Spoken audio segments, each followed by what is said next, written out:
So guys, kagagaling natin sa ating pagwo-walking. Sasagutin ko lang itong katanungan. Ano ba daw ang mas maganda, yung direct hire or yung dadaan ka talaga sa pag-process sa Pilipinas? Ang sagot ko dyan, mas maganda na dumaan ka sa proseso sa Pilipinas, yung mag-uuwa ka, pidos, tisda, tapos kukuha ka talaga ng OEC para sa trabaho.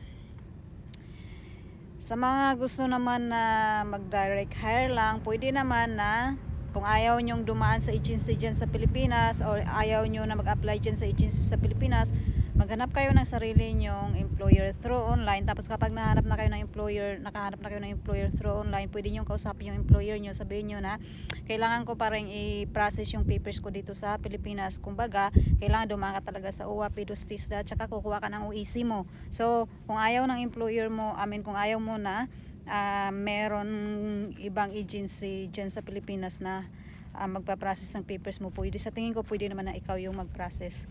So ikaw yung pupunta doon sa mga places na ganun para makakuha ka ng OEC mo, or pumunta ka lang doon sa DMW at saka magtanong ka doon kung paano.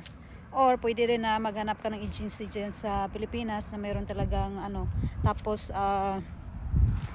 sila yung paanuhin nyo, sila yung paasikasuhin nyo ng papel nyo. Kaya wag na wag kayong pumayag na sasabihin ng amo nyo na pumunta ka lang dito tapos yung dala mong visa ay tourist visa lang, kasi ang pakay mo naman talaga ay trabaho, di ba? So para pagdating mo sa bansang pupuntahan mo, sabihin na natin Singapore, kasi Singapore yung lagi kong tinatopic dito, di ba? At saka Singapore din yung meron kasi akong experience. So, huwag kayo pumayag na ganun yung sasabihin ng magiging amo nyo. Kasi, pagdating sa pupuntahan nyo, sa bansang pupuntahan nyo, kung magkakaproblema ka sa amo mo, wala kang matatakbuhan na agency para hingan mo ng tulong. O sabihin na natin, kasi yung iba sinasabi, meron namang embassy sa bansang yan na pupuntahan ko, so lumapit na ako.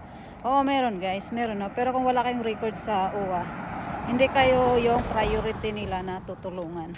So alam niyo yan ng mga nakaranas ng ganyan. So ang payo ko talaga, mas maganda na mag-process talaga, i-process yung papel. Tapos kailangan